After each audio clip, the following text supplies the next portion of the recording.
Good morning and happy Friday. Thought I'd take a little bit of time while I'm mopping transport bands. Let's talk about the drivetrain for the distributor. Somebody had commented on one of the other videos. They were having some trouble with the elevator and the transport band kind of bogging down or slowing down under weight with like a full rack of pins. So you've got, this is your distributor motor. You've got a V-belt here. They said, I believe in their comments that they, I'm going to use air quotes, they shortened the belts. So I think that means the green belts. And they replaced the distributor motor belt. One of the things to keep an eye on also is the spring. Proper spring tension on the motor to properly tension the belt. And if we take a peek in here, there are two more black V drive belts. These belts can get loose over time. This is the adjuster. See if I can back out just a little bit. So you can, I believe, loosen these two bolts and thread the rod up, right? And you will increase belt tension there. That could be some place to look at because you've already shortened your green belts, I'm assuming. Your wordage was, I cut the belts. And I take that to mean that you have shortened them back to factory spec. These outside distributor belts drive your rear shaft. Your two parallel belts in there drive your front shaft. So this front shaft drives your two inside lanes and your two outside lanes. And then you've got a series of gears here that drive your corners. And a lot of times what can happen is as these green belts stretch out in age, the belts will slip on the pulleys. You'll see that rear shaft slowing down, right? Normally you're driving this fast and then you'll see it start to slow down. If this rear shaft slows down, everything behind it slows down as well, right?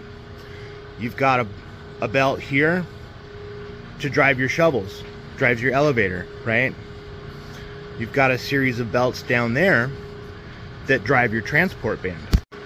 One of the things you might consider is removing this black belt. This will take your elevator and its weight out of the equation and see if your T-band is still able to function normally.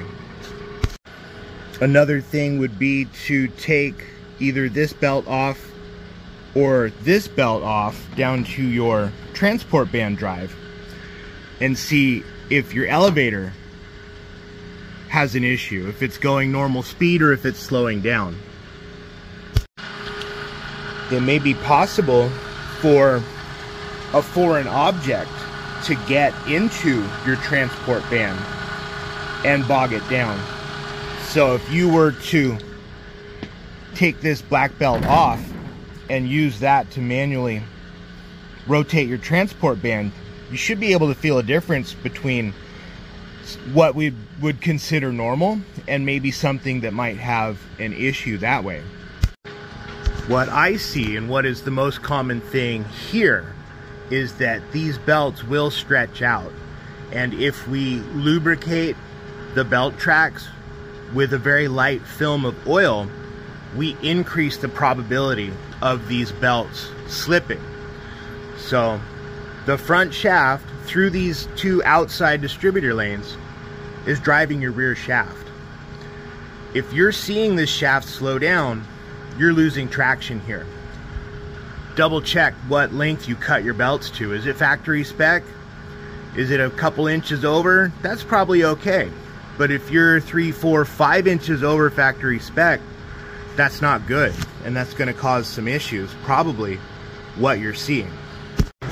So let's watch this one.